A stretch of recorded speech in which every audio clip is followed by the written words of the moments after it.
Hello, and welcome everybody. It's the Matrix Momentum Show, episode 18, How to Build Champions on the Ground. And tell us, please, where are you tuning in from? And let's welcome our lovely team. Finally, all the team is complete today. The Guardian of Dream Space, Dr. Future State, Isabel, my friend, and Ahmed Khalid. How are you doing all? Khalid, how are things in Saudi? Everything is good as usual. I said very positive. Weather is good, and everything is gorgeous around us. The only thing that maybe we are facing right now it's the peak of the temperature. Now temperature it's 49 degrees Tell me about Celsius. that. Yeah, so it's not easy one, but rather than this, everything's good. Great, great. Aravind, how are things in Germany?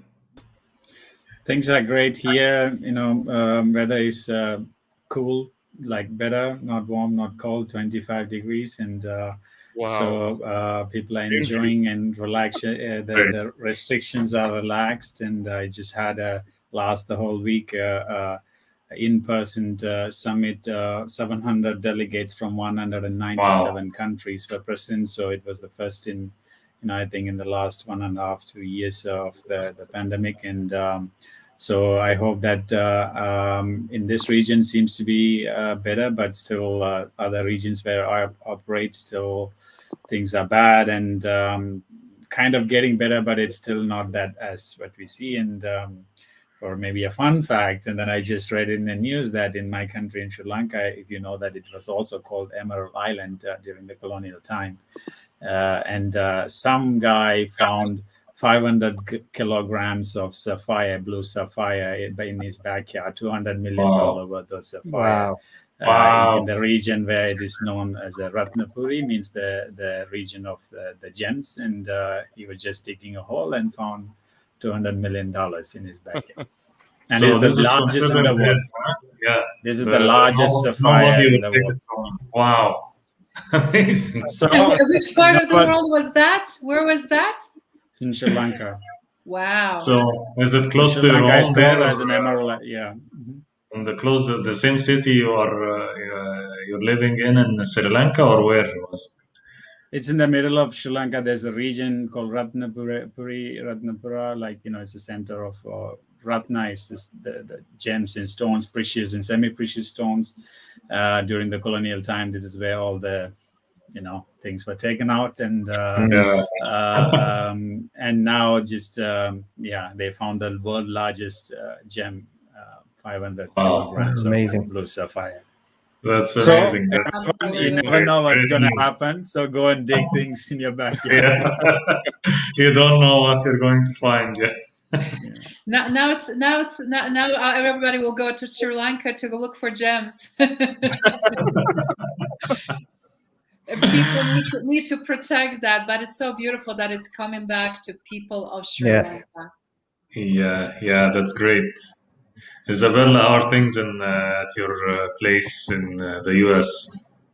U.S. is depending what part of the state or country we're looking at, but overall everything is going in the right direction. I would say, at least not only just for the economy, things are picking up and travel, but also we have some really interesting stuff going on in terms of also weather and changes. A lot of dramatic rains and floods on the one side, on the other side, extreme hot temperature like you, Khalid, experience in Saudi Arabia, and a lot of fires as a result of that. So we're seeing a lot of environmental stuff that we typically did not see before, and also as a result, it's affecting people.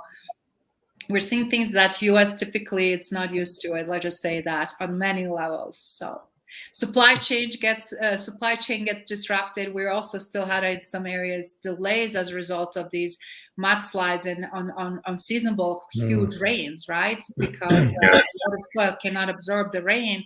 And as a result, guess what happens? Gas stations run out of the gas because transportation to deliver the gas in certain regions cannot happen. And then also because of the fires, so you have so many interesting factors, and it takes very little to really offset and disrupt everything, isn't it? Yes, Just the just disruption thinking- was, just go thinking. ahead. Yeah. Yeah, Shay. Your turn now from tell My us the news turn. on Well, this. we can safely say that we don't have 49 degrees in Ireland. And if we did, we'd be in big trouble because we don't know how to handle the heat. We had 31 degrees over the weekend, which is extremely hot for Ireland. And it's stunning. Ireland is a beautiful country when the sun is shining. It just doesn't happen much. So, but all is great. The country's opening up. We're part of Europe, so we're part of that sort of free travel zone with vaccine support. And so things are starting to look some way normal. There's still a long way to go, but it's going the right direction. And fingers crossed, no variants and deltas and all these things will impede it. So we hope. But it's an interesting time, I think, for the vaccines because it's now going to be the real test. Like with the variants coming on board and people getting COVID, but not. It'll be interesting to see how many don't end up in hospital and in ICU and unfortunately death as well. I'm very interested to see how the numbers pan out with the vaccines. Yeah, let's see. Here also things are moving well. Hot, of course, as Khaled is saying in UAE, 49s and 50s and all this nice weather. People are taking around maybe more than 77% of the population almost took vaccines now. So we have a very high percentage of people already took the vaccine.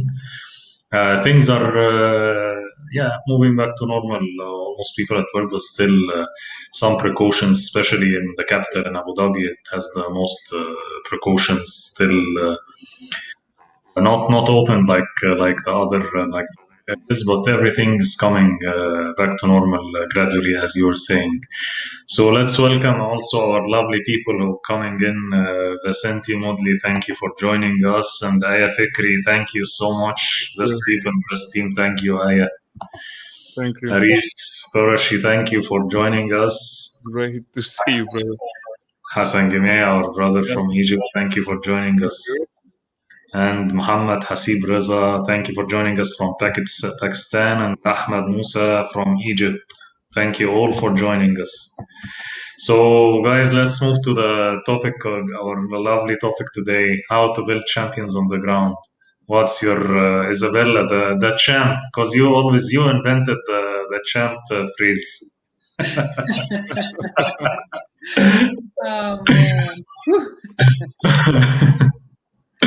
Who are the champions, guys? Okay. And we have obviously a very strong culture from centuries where big sports play a huge role, right? And championship and champions are being always identified as elite sports athletes, right? And right now we're also having Olympics, and how timely and relevant conversation this is. But in terms of champions, and we really also see a tremendous need to have that championing culture, which not only means that individual all-star phenomenal performer, but how that phenomenal performer and champion performs with the team and overall organization. And is it culture with an organization creating an environment for that champion and those champions to work effectively? So to answer your question in terms of what we're seeing, why we need more champions than ever, champion mentality, culture, as well as types of individuals that are willing to invest in themselves to continue to learn and be the best. And to me, you guys are all champions. So game on, champs. Thank you, Isabel. So about me, if I look from a holistic perspective, if we want to build a real champion on ground, I believe it's two ways. Number one, it's as Isabella said that how are you willing to invest in yourself? Because this is the most important thing. How are you perceiving yourself as a person? Because it's not only an external factor. Because as I always say, the change it comes internally, not externally. So you have to be willing to be a champion. Don't wait for other people to tell you champion or try to make you champion. You are champion, and this mindset it's all it depends all on you. It's not no one else will make you champion. So, and as I always say, investing in yourself, investing in yourself with your money, because this is the only positive ROI, I would say, return on investment in this life, when you invest in yourself, because the payback will be always positive. Whether the only thing that you need to know, why and where this investment will take you through, if you want to be a champion, if you want to be there. So this is related to the internal, external, for sure. If I'm talking about organization, they need to care about people, and they need to just take care about their talent pool. Don't just treat it differently or all the same, with my due respect. So you have to be willing to educate them. You have to be willing to invest also in them.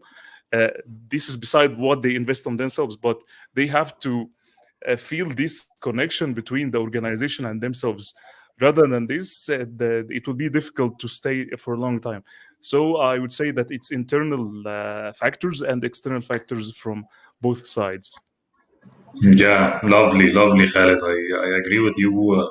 Especially competition is high for companies, so they don't invest in their people. The people will simply leave or lose interest, and they should invest in people. They should make it easy for people when they are especially first joining, like how to move through all the departments, understand the culture, create a culture, a winning culture. So. Yeah. Embrace like activities that cross-functional team activities and all that, and make the workplace fun again, yeah, for people to flourish and all that. And as you said, internally, yes, people need to invest in themselves. I'll talk about my experiences before, like even when I lost few jobs, I was investing in myself. I made a master during that time. Then other time I started working, and I started meeting and networking with lovely people like you. So only me and you, we met before, Khaled, but all our lovely friends here, for example, is through networking and through investing in ourselves and learning online and all that. So yes, this is definitely, I totally agree with you. This is how to build champions. That champion, Because yes, tell me, as I Khaled. say, it's 90%. It's success or being a champion. It's 90%. It's your psychology, and Yes. 10% is your mechanics. So you have to firstly fortify yourself, and then you can move into action accordingly. Yes, believe to achieve, as our friend Hassan Gemeh is saying. Yeah, That's a nice yeah, one. sure, it is. Yeah. Shay, what do you think about building champions? And you are a big champion yourself in table tennis before, and yeah, tell us. Yeah, thanks, Hamamzi. Yeah, like I totally agree with what's been said, and I love your point, Khalid, about you have to take accountability to become the champion. You have to invest in yourself, because the only time you'll respect anything is when you exchange your hard-earned cash and you need to get a return. If you get things for free, you won't appreciate it. And that's why there's sometimes a gap in businesses where they will give courses to their teams, but the teams don't do much with them because they got it for free. So that's always a challenge for businesses, because I believe you should create a culture of champions. And one of the biggest issues I see in businesses today is that they have a management structure, management that just want to manage the status quo. They don't want to upset the boat or rock the boat. They just want to keep Yeah. ticking over and get things done and achieve their Targets, mediocre yeah. targets, but they don't Yeah. want to exceed them. And that's a big challenge for me. And I think I've said it a million times. I don't like the word manager. I often go into companies and start changing the structure. And I actually talk about champions building. You need to build the champion of sales, the champion of operations, the champion of end-to-end systems, because then you know, well, if you're going to be the champion, it's in your mindset. I have to become the champion. It's there by definition. It's not just manage. And I think mindset is a huge thing in business. And for me, it's about getting the win-win, employing champions or building champions, so then my business can become a champion business. And you can only do it by engaging with your teams, ensuring you've got the right people with that, great attitude, that want to drive forward, because at the end of the day, you can bring a horse to water, but you can't make them drink it. And if you've got a people that are not drinking the water, you have to question, are they the right people for your business? So for me, Hamamzi, it's about creating that win-win, and everyone should be a champion in business, including the leader to the janitor. Everyone should be thinking that mindset. Great. Cannot say it better than that. That's very well said, Shay. Aravind, what do you think? Yeah, so for me, relating to all what we discussed, is I look into something as an Aikido philosophy, right? It's a martial art, Japanese martial art. So they say that never run away from any kind of challenges. Do not control or suppress them unnaturally. Let's say an attack or a situation comes at you in any way, just blend with them. Just go blend with them. So just do not, just whatever the negative things happening is, just try to apply that as an energy to your positive. And that is how I think the champions in any form, either in business or in athletics, they see that. Yeah, that's good point, Aravind. Yes, it's about moving with what's happening, and blending with what's happening. Yeah, that's really nice. Also, point from you. Diana Walsh here is joining us from Ireland, of course, a good friend of ours. Thank you, Diana, for joining us. Sending special regards to Shay. Hey, Diana, great that you've joined us. Us Irish stick together, Yeah, yeah, that's the Irish spirit. Very, very nice. Thank you, Diana, for joining us. Thank you. So, guys, yeah, Isabella, tell me, I had something to say. I just wanted to point something when I was listening what everybody were sharing. What champion mean to each one might be very different, right? And how to create a culture of championship. But ultimately, what I'm seeing is more than ever, because of disruption, right? And magnitude, it's not just the skill and knowledge, but it's so much of that internal drive and desire. And that drive and desire can be stimulated with certain factors, but if it doesn't come from that within, it's not going to last, right? So why would you see people performing so long and giving such an amazing performance consistently? Because they're putting consistently so much effort, right? And right now, what we've seen with some organizations, and I just want to point it out how great it is to be in position to create organization with a mindset of like-minded individuals, but also the values, right? And what's important to each individual and collective as a group, because right now we're also seeing a lot of disconnect, fortunately. And Olympics are a really perfect example.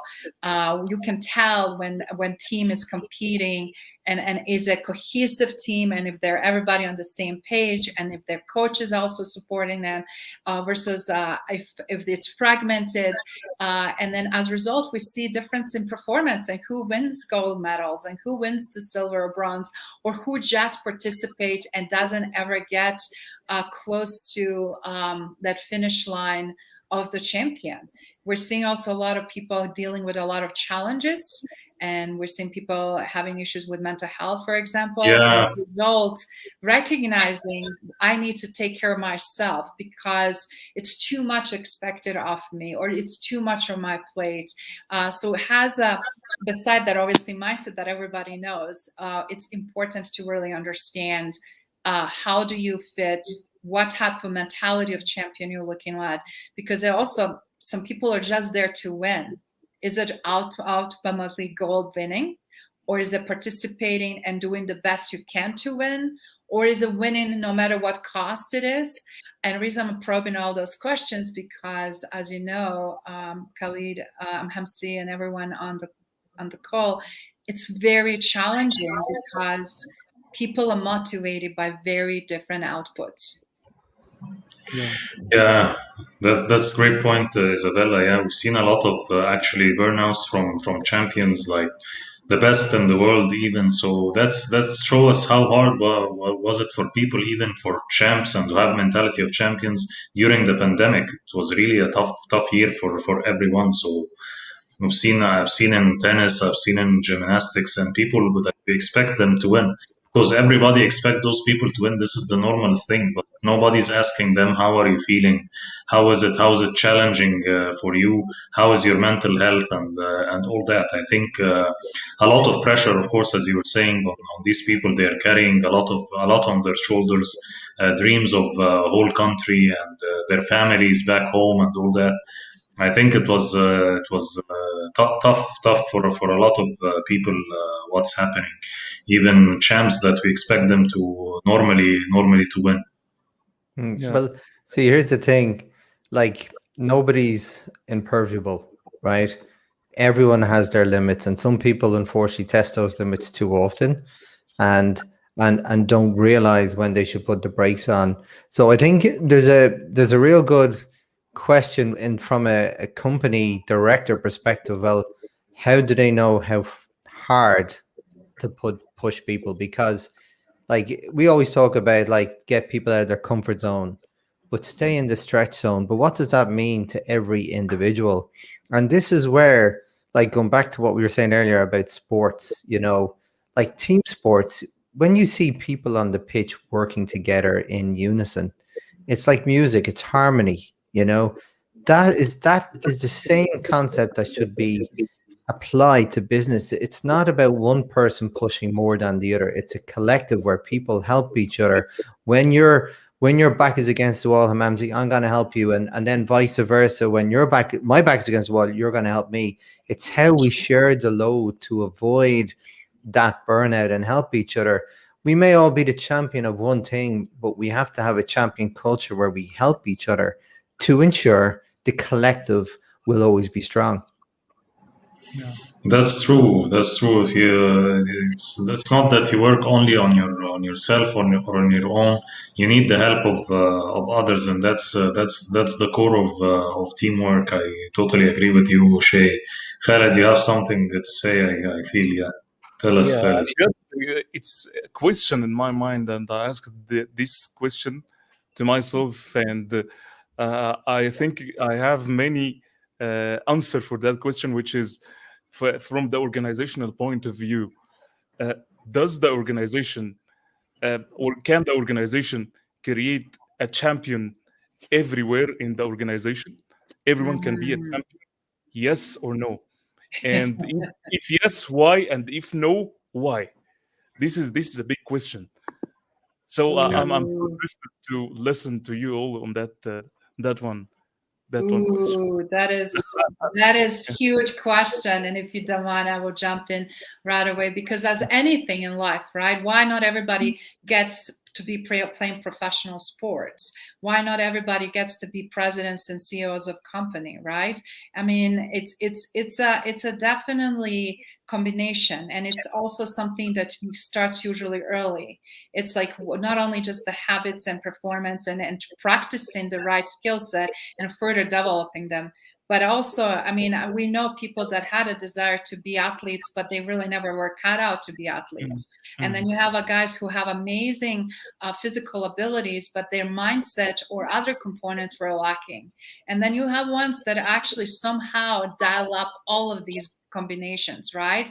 And it's all about state of mind and how do you continuously keep improving that human performance and human perspective that drives towards that achievement and excellence. And to be honest, it's a blend of things. We're looking human as a holistically, right?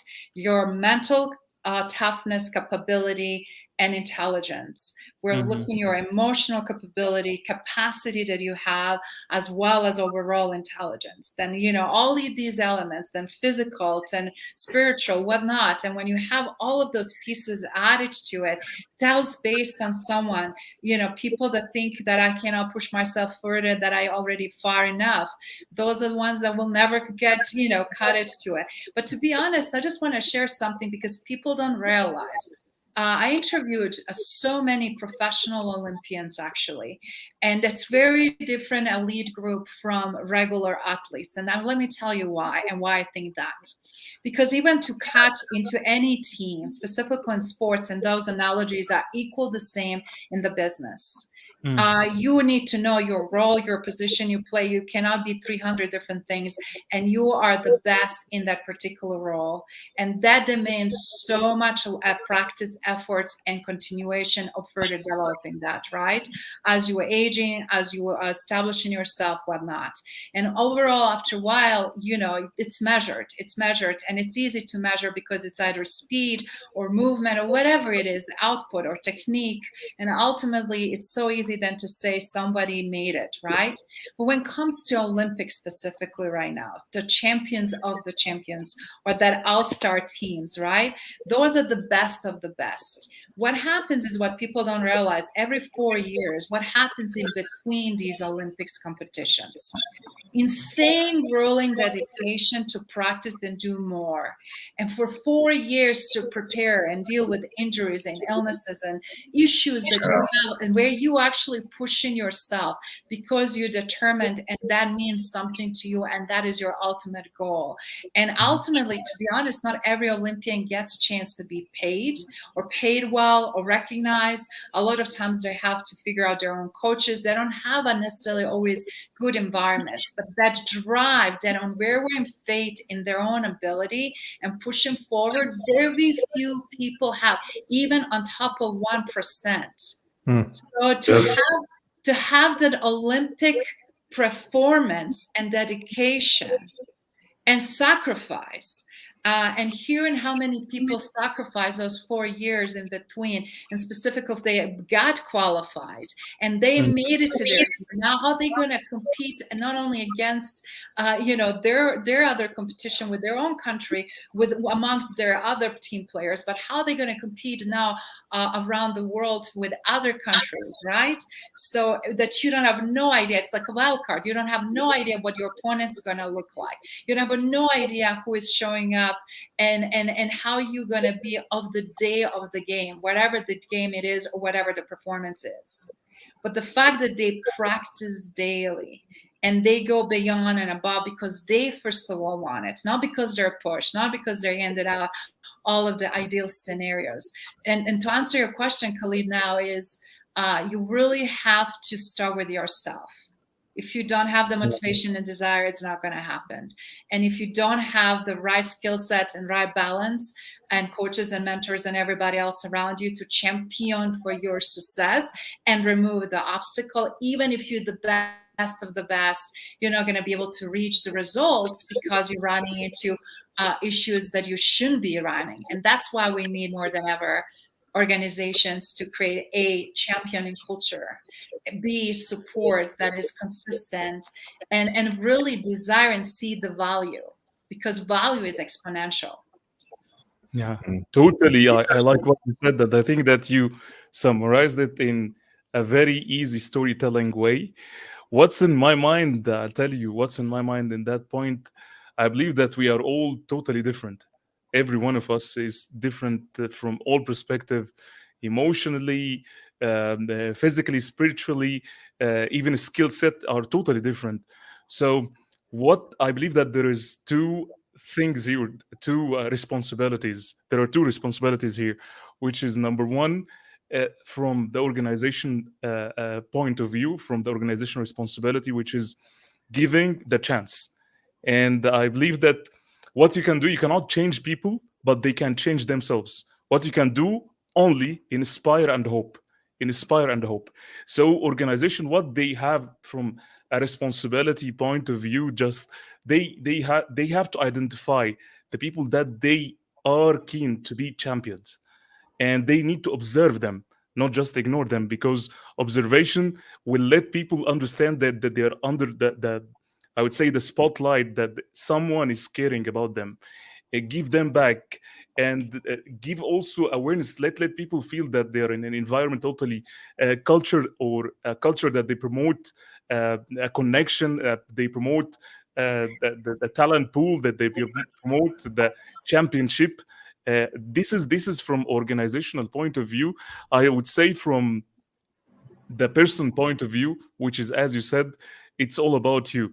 But you have to identify, you need to be from inside, you need to be champion. So any imbalance between both, I think it will lead to a big devastation or not, the misconnection between the organization and the talent pool, or even the people that they want to be a champion. That's why I think it's two ways, it's not only one way. This is what's in my mind. So with that in mind, let's hear about the I would say this question and the answer from Mr. Shay. Well, do you know what? It's been a pleasure listening to what you've been saying. And for me, again, I'm going to talk about the hero and the guide. Okay. Because again, going back to, like, if you gave me a greenfield site for a business, right, I would first of all look for, well, what are the key skill sets I need in the beginning? Okay. And that's number one. You need the basic skills, but what's more important than skills is the attitude. Because if you think of a startup company, you're going to have people doing a number of different things and you want them to do them very well. But here's what I see in companies, right? You may have someone that has been grown up in like logistics, for example, that knows all about supply chain, that's very good with like Kanbans and inventory management and capacity management, all that sort of stuff. But here's the thing. What happens if that person had a passion to apply what they've learned in a different part of business? I guarantee you they will succeed over time if they have the right attitude, because they will have a formula. And with a bit of guidance, they will get there. There may be a few hiccups along the journey, right? But with a good attitude, with a guide, you can become the hero.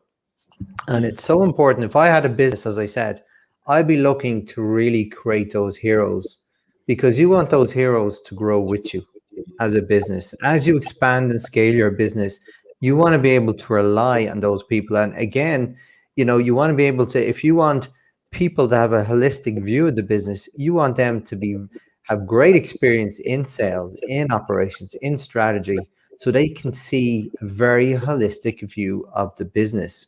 So the growth, and that may not be for everyone. That's just one growth journey for a champion. The other champion could be an SME journey where they get better and better at a specific task that is really important and valuable for the business. So it's not a one size fits all. It's all about, as a business, finding the right journey for your teams. Then that can mean success for them, but also success for the business, and get that win-win. And it should never be a one size fits all. But the goal, if I was a leader, and again, it's easy to say this because I'm a third party going into companies, and I know, and I've seen what works time and time again. But what leaders should be doing is not just stopping at the hiring process, or even if they're hired or in the business, they should be going, well, how can I get the best out of them? Not just for the business, but for themselves, because at the end of the day, you don't want people coming in exchanging time for money. You want to make sure they're coming in ready to do a good day, not just for them, but for their colleagues, for the business, and actually go home satisfied knowing they did something valuable and not just busy for the sake of being busy. So I believe, there's a gap in business at the moment, to your point, Khalid, about that question. What should they be doing for their teams? And as a team member, what should I be doing to become the best person I can be for me, for my colleagues, and for the business? Good, very well said, Shay. It's hard, of course, to top that, but all your comments are amazing. I think you need to clear the blocks as a leader to the champions, to make the environment, as you said, for them easy to go through. Sports, as Isabella said, it's very hard, of course, training and dedication and all that, especially in some countries that don't have the same amount of, they don't give support, like Isabella is saying, especially in some individual sports I've seen. But I've seen champions that are really talented, that they work very hard, even they defy all the odds and win the gold. And this is really the beauty of sports and Olympics, as Isabella was saying. And of course, we have also a lot of our friends here talking about it, also, to that we don't forget our great audience Hassan Gemeh is giving great also comment here. Organization culture, mission, vision, communication, one of the key drivers, yes, and collective team spirit. Great comment, Hassan. Thank you so much for joining us. And Zahra Kabiri is saying to add trust to that. That's spot on from really from all our audience. Muhammad Ahmad joining us from Canada also. Thank you so much, Muhammad, for joining us. So, Arvind, what do you think about this lovely topic from our friend Ahmed Khaled? So I think, yeah, I mean, a lot of that has been answered, but one of these thing I wanted to tell that competitions of any form, whether it's athletic or in organizations, are pretty much same for everyone, but not the fight. And different people carry a different burden and different, and for that they have to, that's what they call it as a privilege world, that when you become a sportsman, and the only thing that the focus of mind is there for you to just be a sportsman. But like from the underprivileged, they have to think about so many things and sacrifice so many things, and that's what Martin Luther King said. That Luther King said, if in America, if a black person has to run a race with another white person, he's running 300 years behind the other one, even in the same track. So I have to also tell the story in my family, Sri Lankan diaspora. So my immediate cousin, my uncle, my mom's one of the younger brother, and we have probably 200 relatives in Canada who migrated 40 years ago. And their second generation. So my cousin who grew up in Canada. So in the first generation diaspora immigrant, they always have that race to prove themselves in the new country, and it doesn't matter which ethnic group. It's always whatever the group is. If they go to another country, they have to prove, and most of the time is economically they are proving. And they have to prove, and so they do so many different types of works and this and that. However, my cousin is a very immediate bloodline cousin for me. He was under 18. He was 200 meters and 400 meter Canadian national record holder when he was under 18, and he was chosen for Brazil, as a major when he's 18 plus to in Rio Olympics. Wow. But he didn't go. No. He didn't go. Oh. And by the time he 15, 16, he reached out and kind of started realizing that the society and the father and the family is having a lot of burdens to carry. Mm-hmm. So he took that other way, that to find other ways to earn money as quick as possible to take that burden. And now he's working in Google, earning $400,000 or something like that. But he has to do that. So it's not the same for another privileged family, right? He has to sacrifice. So as a champion, I think he's also champion in one way, but he took this, and you have to choose between what you sacrifice and what you want to get. That's the real champions are. And also as an organization, they have to consider that some people, the fight is different, but the competitions are the same. Yes. Wow. Great point. Lovely story, Arvind. Yes, I totally agree with you. This champion, he sacrificed thing. Of course, maybe someone else would say, I would go. I don't care about the family. It's my dream to go for the Olympics or something. But of course, he chose this path. Of course, supporting family and family values and all that. This also. I think it's a great champion to do that. Yeah. I have another question.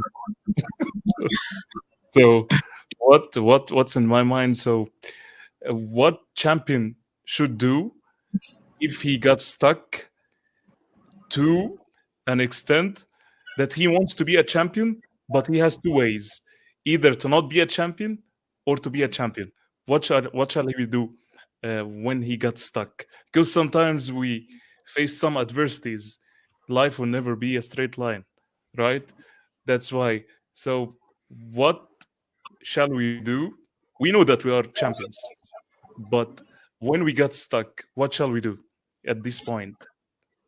I think my straight answer is like it's very well known, like crawl if you have to, and never give up and all that. But that's really the truth, because we face a lot of struggles in life, Khaled. And even for us, we're not maybe champions or sport champions, but we are supporting families and all that. Even if we sometime lose job or something, we must find another way to make income, for example. And so this is like role if you have to. So because this is you cannot stay, for example, at home or do nothing. Like Aravind, like the example of Aravind, the guy chose because he need to support his family. There is no other way.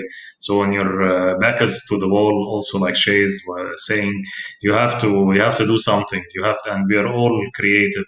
We are all strong, but we don't know. Sometimes we have to be faced with the situation to know our strength. So if someone is facing this block, he has maybe to rest for a while, take a helicopter view, and rethink again about it, and recharge, as we're saying. And I believe if he has a strong mindset, and he will be able to move and become the champion he always dreams of. That is great. Go ahead. Yeah, like there's multi layers to that question, Khaled. Like there's so many layers, and it is a very good question.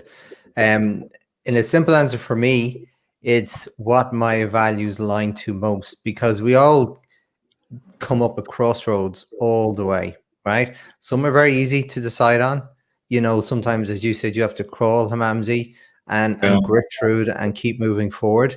But then there's a crossroads when you have serious decisions. Is it a decision for you, or is it decisions for your surrounding family, friends, people, whatever that is? And they're the really tough decisions, because to what you said, Ara, which is like a fabulous story, that's a real crossroads. What do you choose? And to be honest, at the end of the day, like, I think as you get older, you realize more and more what's important. And like, for me, I know my family always come first. I would never jeopardize. But even going back to these Olympians now, the one thing, like, they're obviously, as you said, they're the best of the best, the peak of the peak. They're the elite at what they do. But what sacrifices have they to make to become that? Like, I'm a huge goal setter and goal achiever. But I learned very on in this process, by achieving one goal, you can sacrifice so many things that at the time I was blindsided. And now I take a more balanced approach to goals. So other parts of my life, my family, my relationships, my health, whatever that is, don't suffer too much because I choose something else more. And so for me, again, it comes back to values and knowing how to ensure the least suffering amongst all those parts of your life, because we're always going to be faced with those decisions. And with champions, as you said, it's not all about the gold medal. It's about what's the right thing to do. Yeah, it's why I asked this question, because I was there at a certain point of time in my life, which is, it was very hard when you cannot control the state of emotions and your mind.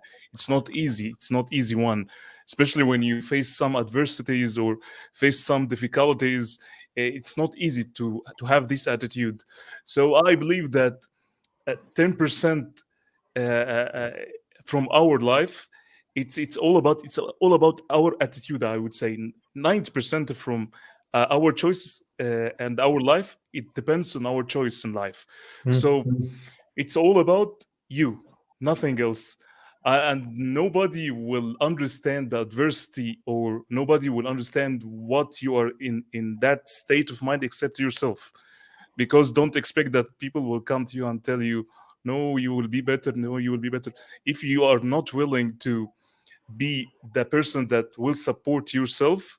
Nobody will help you. And I like what you said. It's when you think about your surroundings, it's not about your only yourself, because it's easy. The easiest way that I can take myself into a closed corner, and I start to blame everything around me. I blame the situations, I blame the conditions, I blame everything around me, but I will never blame myself. And because this is how our mind is wired. At the end of the day, I want to re-stress on that. It's all about us, not about anybody else. It's all about us. Once Very you true. have, life will be like that. Don't expect, sometimes it's up, sometimes it's down. So be prepared. And I love what Jim wrote about that. He said that, when just prepare yourself, when you are in winter, prepare yourself for summer. Mm. And when you're in summer, prepare yourself for your winter, because this attitude, you understand, you are anticipating, you are expecting that something will happen. But I am fortifying myself, because if I don't fortify myself and my mind will get to a point that it will be paralyzed and I will lose control of my life. That's why it's all about choice. It's all about us, not about anyone else. But also, if you don't mind, I want to just Sure. expand. And I'm Please. glad you asked this thought-provoking question. Your why. Why do you do what you do? Changes over a period of time. And it's so normal that you felt the way you felt, because what you initially started, why you gave your best efforts, why, right? So many things changed. And now you question and condition, do I proceed this path? But the bigger question it is, what's changed within me? What is my why today? Is the why that I had in my 20s or 30s or in different settings or in different situations still the same? Should I hold to that why? Did the why change? What is the driver behind it? And a lot of times people disconnect those two things. But when they really take a look at it, that's where the answer is.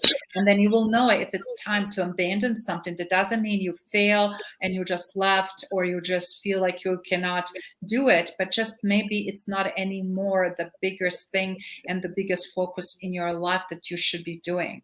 Because we've seen in the last decade alone so many conditions changing and so much changing on global level, right? That it's affecting us directly and indirectly. And as a result, it requires sometimes to adjust our process, to our priorities, and definitely to fine tune our why. If our why is not strong, that's where people give up. Yeah. And the why is not clear, that's where people give up. And why is not fueled within, that is where it's not going to nothing happen. So that doesn't mean that others have much more stamina necessarily. Obviously, if they practice over a period of time, they will.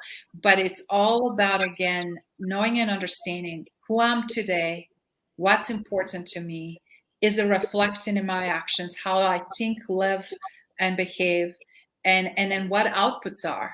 And a lot of times people don't see results. And we're seeing right now business situation, for example. People are twinkling here with that and the other. And if they don't see results very quickly, they're giving up. The same thing companies are doing, organization, the leadership, right? But right now we're dealing with so much unknown and new that we need to give them more time. Actually, someone just put something insanely in my perspective. He is the pro in what he does. And when he says, based on my skills and being such a pro, still takes me to produce X, Y, and Z this amount of time. And I was flustered. There was like this huge aha moment. I'm like, you are the best of the best, not only recognized in this niche, you are absolutely amazing at what you do. And how much you're spending time to produce one output. I was blown away. And he said, Isabella, because even though I know the systems, even I know everything, but because of you can't produce quality in rush. You cannot jeopardize the output, and I will hold myself to the certain standards. But even the masters need to take time. But we live in the culture, instant gratification, speed, immediate results, that we get impatient because others get impatient with us, and we're expecting to see things instantaneously. So right now, more than ever, in order to preserve healthy champion culture and healthy champions and truly groom new generations of champions, it's equal to me as a new generations of high performing leaders, right? We have to really give it time. Just because we have sense of urgency to see results, we cannot speed something artificially by creating more pressure. but we need to actually invest more time to nurture it so we'll produce the results that are required. Brilliant. Brilliant, Isabella. Yeah. Well said, as Hassan Gimay is saying. Yes, totally right. Yeah.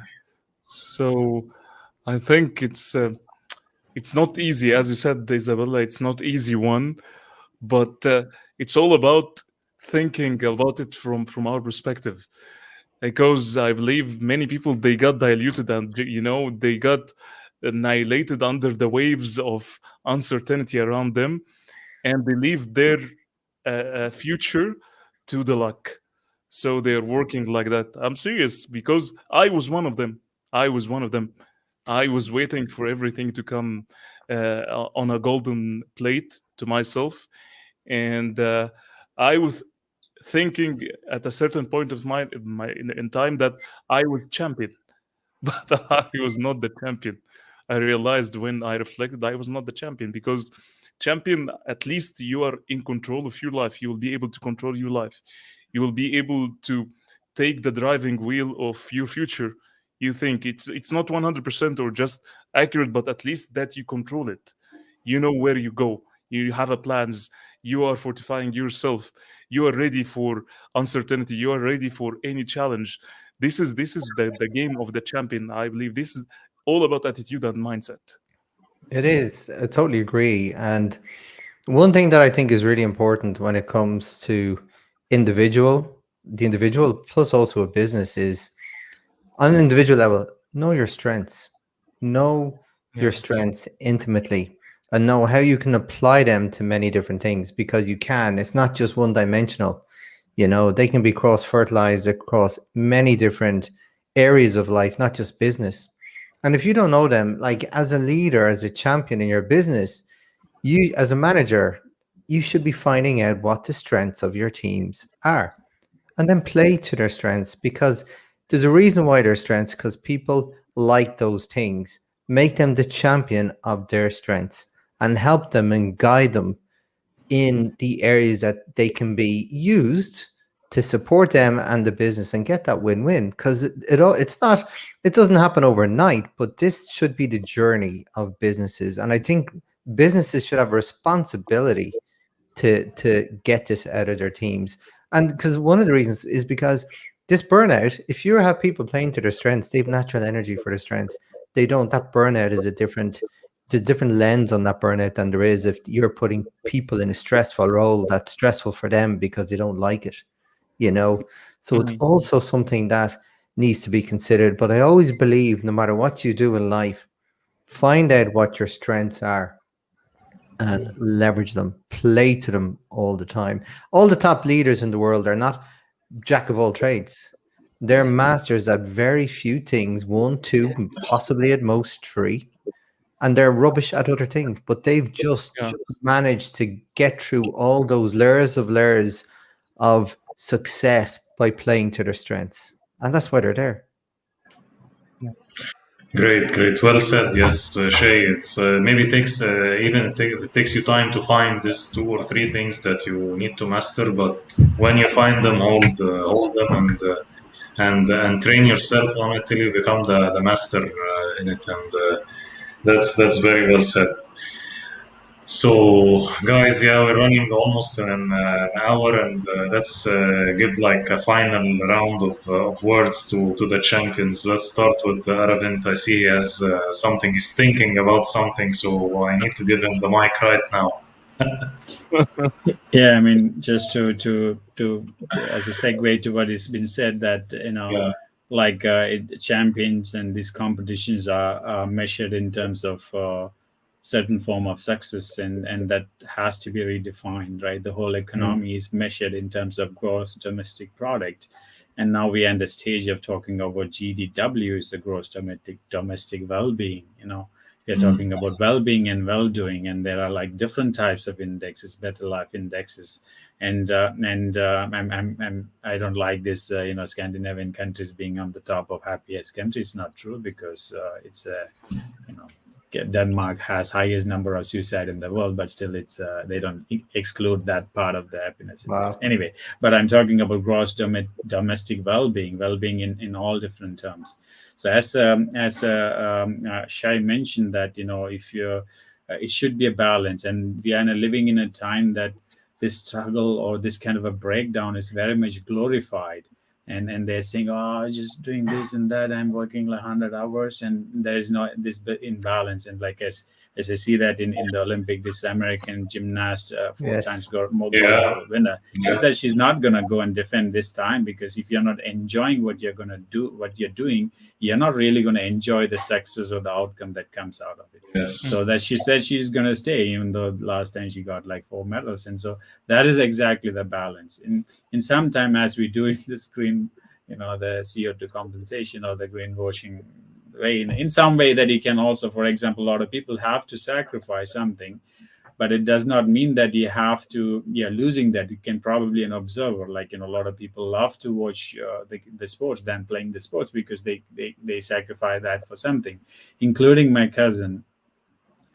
As I said, he's been earning quite good now, and he's spending $40,000 to $50,000 a year to pay and support immigrant athletes in Canada. Wow. Which he lost that Admirable. chance, but now he got his way to do it back.